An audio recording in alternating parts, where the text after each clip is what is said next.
ನಮಸ್ಕಾರ ರೈತ ಬಾಂಧವರೇ ಹಾಗೂ ನನ್ನ ಎಲ್ಲ ಪ್ರೀತಿ ವೀಕ್ಷಕರೇ. ನಾನು ಇವತ್ತು ಏನು ಮಾಡಕ್ಕಿದ್ದೀಪ್ಪ ಅಂತಂದ್ರೆ ಗೋಂಜಾಳ ಹಾಕಿದ ಹೊಲ ನೆಗಳ ಹೊಡ್ಯಾಕಂತೀವಿ. ಯಾಕಪ್ಪ ಅಂತಂತಂದ್ರೆ ಎಲ್ಲರೂ ಈಗೇನು ಮಾಡ್ರಪ್ಪ ಅಂದರೆ ಗೋಂಜಾಳ ಹಾಕಿದಂಥ ಹೊಲನ ಎಲ್ಲರೂ ರೂಟ್ರ ಹೊಡೆದ್ರೆ ಒಂದೊಂದು ಪೀಕ್ ಮಾಡಿದ್ರೆ. ಆದರೆ ನಾವು ಯಾವುದೇ ಥರದಿಂದ ಯಾವುದೇ ಪೀಕ್ ಮಾಡಿಲ್ಲ. ಯಾಕೆ ಪೀಕ್ ಮಾಡಿಲ್ಲಪ್ಪ ಅನ್ನೋದನ್ನು ನಾನು ನಿಮ್ಗೆ ಮುಂದೆ ಹೇಳ್ತೀನಿ, ನೋಡ್ಬೋದು ನೀವು. ನಮ್ಮದು ಗಾಡಿ ಇದೆ, ಮಹೇಂದ್ರ 585 ನೆಗಳ ಹೊಲಕ್ಕೆ ಗೋಂಜಾಳ ಹೊಲ ಹಾಕಿದ ಹೊಲ ನೆಗಳ ಹೊಲ ಕುಂತೀವಿ. ಫಸ್ಟ್ ಏನು ಮಾಡಿಪ್ಪ ಅಂತಂದ್ರೆ ರೂಟು ಹೊಡೆದ್ವಿ. ಈಗ ನೋಡ್ಬೋದು ರೂಟು ಹೊಡೆದಿದ್ದೆ, ರೂಟು ಹೊಲ ಇದೆ. ಇದೆಲ್ಲ ಗೋಂಜಾಳ ಇದೆ ನೋಡ್ಬೋದು. ಇದೆಲ್ಲ ರೂಟು ಯಾವ ಥರ ಆಗೈತೆ ನೋಡ್ಬೋದು ನೀವು. ರೂಟು ಹೊಲ ಹೊಳ್ಳಿ ಏನು ಮಾಡಕ್ಕಂತೀಪ್ಪ ಅಂದ್ರೆ ಇದನ್ನ ಹೊಳ್ಳಿ ನೆಗಳ ಹೊಳೆ ಕುಂತೀವಿ. ಇದು ನೋಡ್ಬೋದು ನೆಗಳ ಹೊಲದ ಹೊಲ ಹೆಂಗೆ ಇತ್ತು ಅನ್ನೋದು ನೋಡ್ಬೋದು ನೀವು. ಇದು ನೋಡ್ಬೋದು ಈ ಥರ ಆಗೈತಿ, ಈ ಥರ ನೆಗಳಾಗೈತಿ ನೋಡ್ಬೋದು ನೀವು ಯಾವ ಥರ ನೆಗಳಾಗೈತಿ. ಇದು ರೂಟು ಹೊಲದ ಹೊಲ ಹೊಳ್ಳಿ ಇದ ಹೊಲನ ನೆಗಳ ಹೊಡೆದು ಈ ಥರ ಹೊಲ ನೋಡ್ಬೋದು ಯಾವ ಥರ ನೆಗಳಾಗೈತೆ ಅನ್ನೋದು.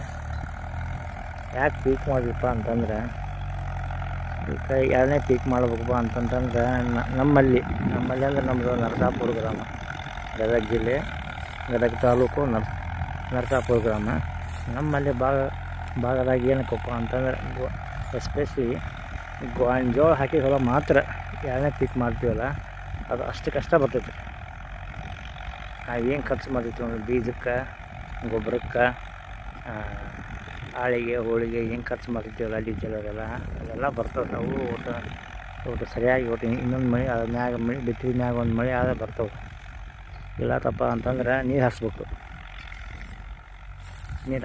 ಅಂತಂದ್ರೆ ಕಂಡಪಟ್ಟು ಖರ್ಚು ಮಾಡ್ಬೇಕು. ಪೈಪು, ಆಯಿಲ್ ಇಂಜನ್ ಅಥವಾ ಡೀಸೆಲ್ ಇಂಜನ್ ಆಗಲಿ, ಕರೆಂಟ್ ಮೋಟ್ರ್ ಆಗಲಿ, ಇದರಿಂದ ಅನುಕೂಲ ಐತಪ್ಪ ಅಂತಂದ್ರೂ ಕೂಡ ಅವಕ್ಕೆಲ್ಲ ಸಾಮಾನು ಬೇಕು. ಹಾಗಾಗಿ ನಾವು ಯಾವುದೇ ರೀತಿಯಿಂದ ಪೀಕ್ ಮಾಡಿಲ್ಲ. ಮಾಡ್ಬೋದಿತ್ತು, ಎಲ್ಲ ಹೇಳ್ತೀವಲ್ಲ, ಎಲ್ಲ ಸರಿಯಾಗಿ ಹೊಳ್ಳಿ ಇಳುವರಿ ಬರೋಲ್ಲ. ಮಾಡಿದಂಥ ಖರ್ಚು ಮಾತ್ರ ಬರ್ತವೆ. ಹಾಗಾಗಿ ನಾವು ಮಾಡಲಿಲ್ಲ. ಇದನ್ನು ಹೊಲನ ಈಗ ರೂಟ್ರ ಹೊಡೆದಿಲ್ಲ, ರೂಟ್ರ ಹೊಡೆದು ಇದೇ ಹೊಳೆ ನೆಗಳ ಹೊಡೆದ್ಬಿಟ್ಟು ಅಷ್ಟು ಎಲ್ಲ ಮುಚ್ಚಿಬಿಡ್ತೈತಿ. ನೋಡ್ಬೋದು ನೀವೆಲ್ಲ ಯಾವ ಥರ ನೋಡಿ. ಇದು ರೂಟ್ರ ಹೊಡೆದೈತಿ, ಇದು ನೆಗಳ ಹೊಡೆದೈತಿ. ಯಾವ ಥರ ಆಗೈತಿ ನೀವು. ಅಷ್ಟು ಸಂಪೂರ್ಣವಾಗಿ ನಾವು ಭೂಮಿಗೆ ಗೊಬ್ಬರ ಕೊಟ್ಟಂಗಾಗತ್ತೆ. ಸಂಪೂರ್ಣವಾಗಿ ಹೊಲ ಗೊಬ್ಬರಕ್ಕೋ ಇದೇ ಗೊಬ್ಬರ, ಇದೇ ಸಾವಯವ ಗೊಬ್ಬರ ಅಂತಾರಲ್ಲ, ಇದೇ ಸಾವಯವ ಗೊಬ್ಬರ ಕೊಟ್ಟಂಗಾಗತ್ತೆ. ಈಗ 5,000 6,000 ಕೊಟ್ಟು ಒಂದು ಟ್ಯಾಕ್ಟ್ರ್ ಗೊಬ್ಬರ ತೊಗೊಂಡು ಹಾಕೋಕ್ಕಾಗಲ್ಲ. ಹಾಗಾಗಿ ಇದನ್ನು ಗೊಬ್ಬರ ಮಾಡಿಬಿಡ್ತೀವಿ. ಇದನ್ನು ಹೊಳ್ಳಿ ಆರಿಸೋಂಗಿಲ್ಲ, ಏನಿಲ್ಲ. ನೆಗಳ ಹೊಡೆದ್ಬಿಟ್ಟು ಅಷ್ಟು ಮುಚ್ಚೋಗೈತಿ. ಹಾಗಾಗಿ ನಾವು ಯಾವುದೇ ರೀತಿಯಿಂದ ಪೀಕ್ ಮಾಡಿಲ್ಲ. ಹೊಲ ಗೊಬ್ಬರ ಮಾಡಬೇಕು, ಹೊಲ ಕಸು ಮಾಡಬೇಕು ಅನ್ನೋ ಉದ್ದೇಶಕ್ಕೆ ನಾವು ಯಾವುದೇ ರೀತಿಯಿಂದ ಪೀಕ್ ಮಾಡಿಲ್ಲ. ನೋಡ್ಬೋದು ನೀವು ಯಾವ ಥರ ಆಗೈತೆ ನಮ್ಗೆ ನೆಗಳ.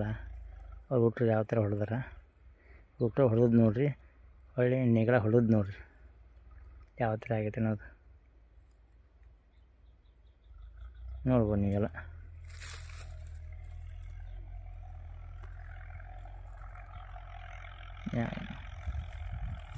ಶಂಕರಪ್ಪ ಅಂತೇಳಿ ಡ್ರೈವರ್,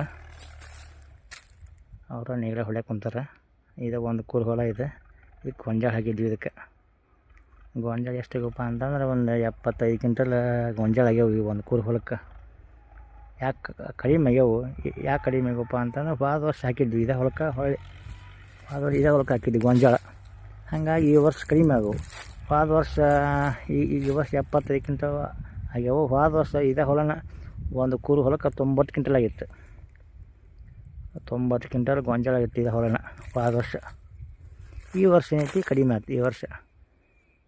ಮತ್ತು ಹಾಕಿದ ಹೊಲಕ್ಕೆ ಹೊಳ್ಳಿ ಹಾಕಿದ್ದೀವಲ್ಲ, ಹಾಗಾಗಿ ಸ್ವಲ್ಪ ಇಳುವರಿ ಕಡಿಮೆ ಬಂತು. ಎಲ್ಲ ಗೊಬ್ಬರ ಕೊಟ್ಟಿವಿ, ಕಳೆ ತೆಗಿದೀವಿ, ಎಲ್ಲ ಮಾಡಿದ್ದೀವಿ. ಆದರೂ ಕೂಡ ಒಟ್ಟು ಕಡಿಮೆ ಬಂತು. ಮಳೆ ನೋಡಿ ಸಾಕಷ್ಟು ಮಳೆ ಇವು, ಆದರೂ ಈ ವರ್ಷ ಇಳುವರಿ ಕಡಿಮೆ ಬಂತು. ಪ್ರತಿ ವರ್ಷ ಹಾಕಿದ್ದಕ್ಕೆ ವರ್ಷ ಹಾಕಿದ್ದಕ್ಕೆ ಈ ಇಳುವರಿ ಕಡಿಮೆ ಬಂತು ಗೊತ್ತಾಗಲಿಲ್ಲ. ಮತ್ತು ಅದಕ್ಕೆ ಕಡಿಮೆ ಅಂತಂದು ಗೊತ್ತಾಗಲಿಲ್ಲ. ಆದರೆ ಕಡಿಮೆ ಅಂತೂ ಬಂತು. ಈ ವರ್ಷ 75 ಕ್ವಿಂಟಲ್ ಆಗ ಗೋಂಜಾಳ ಈ ವರ್ಷ.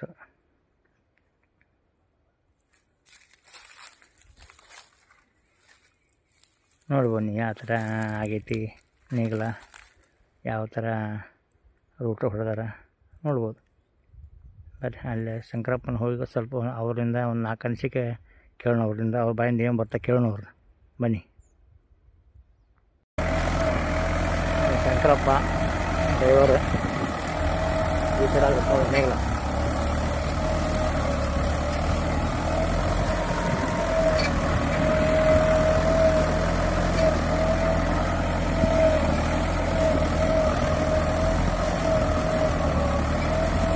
ಶಂಕರಪ್ಪ ಶಂಕರಪ್ಪ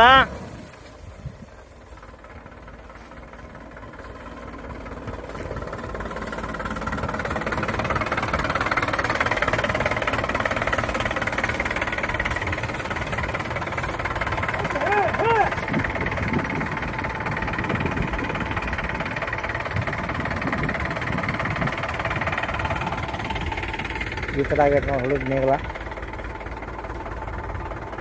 ನೋಡ್ಬೋದು ನೀವು ಯಾವ ಥರ ಆಗೈತೆ ಅನ್ನೋದು.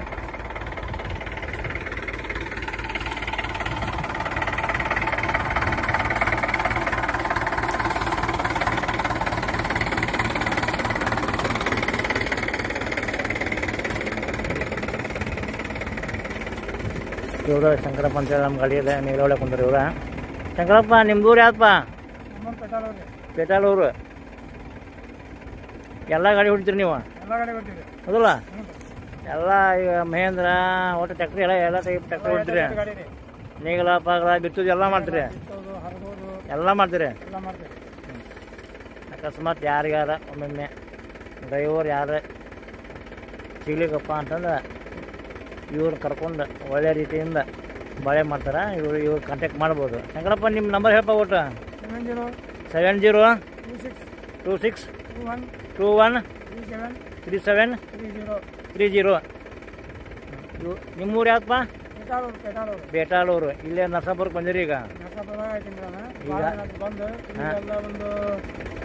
ಈಗ 15-16 ವರ್ಷ ಬಂದ ನೋಡ್ರಿ. ಟ್ಯಾಕ್ಟ್ರ್ ಒಳಗೆ ಭಾಳ ಅನುಭವ ಐತಿ ಇವಾಗ.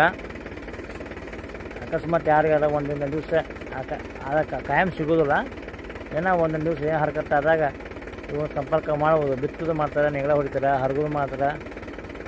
ಗಾಡಿ ಒಳಗೆ ಭಾಳ ಅನುಭವ ಐತಿ ಇವಾಗ. ಯಾರು ಬೇಕಂದ್ರೆ ಇವ್ರ ನಂಬರ್ ಕಾಂಟ್ಯಾಕ್ಟ್ ಮಾಡ್ಬೋದು. ಇವ್ರ ನಂಬರಿಗೆ ಈ ವಿಡಿಯೋ ಒಳಗೆ ಇವ್ರ ನಂಬರ್ ಹೇಳ್ಯಾರ, ಅವ್ರ ಸಂಪರ್ಕ ಮಾಡ್ಬೋದು ಅವ್ರನ್ನ. ಗಾಡಿ ಮಾತ್ರ ಭಾಳ ಕಾಯ್ಕೊಂಡು ಹೊಡಿತಾರೆ. ಮತ್ತು ಅಷ್ಟೇ ಒಗಾತಿ ಬಾಳೆ ಬಿತ್ತೋದಾಯ್ತು, ನೇಗಿಲ ಆಯ್ತು, ಹರಗೋದಾಯ್ತು, ಭಾರಿ ಬಾಳೆ ಮಾಡೋಕ್ಕೆ 1 ನಂಬರ್. ಬೆಳಗ್ಗೆ 8ಕ್ಕೆ ಬಂದಿರಾ? ಬೆಳಗ್ಗೆ 8ಕ್ಕೆ ಬಂದಿರಿ. ನೀವು 1-2 ಎಕರೆ ಹೊಡೆದ್ರಿ ಈಗ? 2 ಎಕರೆ ಆಗುತ್ತೆ. ಬೆಳಗ್ಗೆ 8ಕ್ಕೆ ಬಂದಂತ ಟೈಮ್ ಇರುತ್ತೆ ಈಗ? 2 ಗಂಟೆ ಆಯ್ತು. 1 ಗಂಟೆ ಐತಿ. 2 ಗಂಟೆಗೆ ಬಂದಾರ. 1 ಗಂಟೆ ಐತಿ. ಅಥವಾ ಹೆಚ್ಚು ಕಡಿಮೆ ಒಂದು 2 ಎಕರೆ ಹೊಲ ಆಗಲಿ, ಸ್ವಲ್ಪ ಕಡಿಮೆ ಆಗಲಿ ತಗತ್ತೆ. 1.5 ಎಕರೆ ಆಗಲಿ 2 ಎಕರೆ ಹೊಡೆದಾರ. ನೋಡ್ಬೋದು ನೀವೆಲ್ಲ ಈ ಥರ ನೇಗಿಲ ಮಾತು ಭಾಳ ಚಂದ ಹೊಡಿತಾರ, ಭಾಳ ಚಂದ ಆಗೈತಿ. ಇದೆ ನಮ್ಮ ಗಾಡಿ. ನೋಡ್ಬೋದು ಇದೆಲ್ಲ ಗೊಂಜಾಳ ಹಾಕಿದ ಹೊಲ ಇದೆ. ಈಗ ಯಾಕೆ ಅದನ್ನು ಪೀಕ್ ಮಾಡ್ಬೇಕಂತೇಳಿ, ಭೂಮಿ ಬಿಸಿಲು ತಿಂತಾವಂತೇಳಿ ಭೂಮಿನ ಬಿಸಿಲು ತಿನ್ಸಕೊಂತೀವಿ ಈಗ. ಮತ್ತು ಮುಂಗಾರಿ ಪೀಕೆ ಭಾಳ ಚಂದ ಬರ್ತದೆ ಪೀಕ್. ಈಗ ಬಿಸಿಲು ನೇಗಿಲ ಹೊಲ ಕೈ ಬಿಟ್ಬಿಟ್ರೆ ಸುಮಾರು ಒಂದು 4 ತಿಂಗಳ ಭೂಮಿ ಬಿಸಿಲು ತಿಂತಾವು. ಬಿಸಿಲು ಕಾದ ಮಣ್ಣೆಲ್ಲ ಭಾರಿ ಒಂಥರ ಇಷ್ಟು ಎಲ್ಲ ಭೂಮಿ ಒಳಗೆ ಸಿಕ್ಕೊಂಡು ಭೂಮಿನೂ ಕೂಡ ಒಳ್ಳೆ ಭೂಮಿಗೆ ಗೊಬ್ಬರ ಕೊಟ್ಟಂಗೆ ಆಗತ್ತೆ. ಪೀಕ್ ಮಾಡಿದ್ರೆ ಏನಾಗುತ್ತಪ್ಪ ಅಂತಂದ್ರೆ ಬಿಸಿಲು ತುಂಬ ಕಡಿಮೆ ಆಗುತ್ತೆ. ಈಗೇನೋ ಒಂದು ಪೀಕಿನ ರೊಕ್ಕ ಏನು ನೋಡ್ತೀವಲ್ಲ, ನಾಳೆ ಮುಂಗಾರಿ ಪೀಕ್ ಮಾಡಿದ್ರಿ ಹೊಲ ಭಾಳ ಚೆನ್ನಾಗಿ ಬರ್ತೈತಿ. ಭೂಮಿಗೆ ಸಗಣಿ ಗೊಬ್ಬರ ಹಾಕ್ಬೇಕಂತಂದ್ರೆ ಕಂಡಾಪಟ್ಟಿ ಖರ್ಚು ರೊಕ್ಕ ಬೇಕೀಗ. ಒಂದು ಗಾಡಿಗೆ ಏನೋ ಇಲ್ಲ ಅಂದ್ರೆ ಒಂದು 5,000 ಅದನ್ನು ಕೊಟ್ಟು ಗೊಬ್ಬರ ಹಾಕೋದು ಇವಾಗ ಕಾಲದಾಗ ಭಾಳ ಸಮಸ್ಯೆ ಐತಿ, ಭಾಳ ಖರ್ಚು ಬರ್ತೈತಿ. ಹಾಗಾಗಿ ನಾವು ಏನು ಮಾಡಿವಪ್ಪ ಅಂತಂದ್ರೆ ಇದನ್ನ ನೇಗಿಲ ಇದನ್ನು ಗೊಂಜಾಳ ಹಾಕಿದ ಹೊಲನ ರೂಟ್ರ ಹೊಡೆದೇವಿ. ರೂಟ್ರ ಹೊಡೆದು ಅಷ್ಟು ಪುಡಿ ಆಗೈತಿ. ಇದನ್ನು ಒಳ್ಳೆ ನೇಗಿಲ ಹೊಡೆದ್ಬಿಟ್ರೆ ಇದಾಗ ಗೊಬ್ಬರ ಕೊಟ್ಟಂಗೆ ಭೂಮಿಗೆ. ಮುಂದೆ ಮುಂಗಾರಿಗೆ ಸ್ವಲ್ಪ ಗೊಬ್ಬರ ಕೂಡ ಕಡಿಮೆ ಕೊಟ್ಟರು ಕೂಡ ನಡೀತೈತಿ. ಈ ವಿಡಿಯೋ ಬಗ್ಗೆ ನಿಮಗೆ ಏನಾದರೂ ಹೇಳ್ಬೇಕಪ್ಪ ಅಂತಂದ್ರೆ ಕಾಮೆಂಟ್ಸ್ ಮುಖಾಂತರ ಒಂದು ಕಮೆಂಟ್ಸ್ ಹಾಕಿರಿ. ನಿಮ್ಗೆ ಏನು ಅನಿಸುತ್ತೋ ಅದನ್ನು ಕೂಡ ಕಮೆಂಟ್ಸ್ ಹಾಕಿರಿ. ನಮಗೆ ಇದು ಮಾಡಿದ್ದು ಸರಿನೋ ಅಥವಾ ತಪ್ಪು ನಿಮಗೆ ಏನು ಅನಿಸುತ್ತೋ ಅದನ್ನು ಕಾಮೆಂಟ್ಸ್ ಮುಖಾಂತರ ಕಾಮೆಂಟ್ಸ್ನೇ ಹಾಕಿರಿ. ನಮಗೂ ಗೊತ್ತಾಗತ್ತೆ ಏನು ಯಾವ ಥರ ಮಾಡಬೇಕು ಯಾವ ಥರ ಇಲ್ಲ ಅನ್ನೋದು. ನಮಗೂ ಕೂಡ ಒಂದು ಅನುಭವ ಸಿಗ್ತೈತಿ. ದಯವಿಟ್ಟು ಕಮೆಂಟ್ಸ್ ಹಾಕೋದು ಮಾತ್ರ ಮರಿಬೇಡ್ರಿ. ವಿಡಿಯೋ ಇಷ್ಟ ಆದರೆ ಲೈಕ್ ಮಾಡಿರಿ, ಶೇರ್ ಮಾಡಿರಿ ಅಂತ ಹೇಳುತ್ತಾ ಇವತ್ತಿನ ವಿಡಿಯೋ ಮುಗಿಸುತ್ತೇನೆ.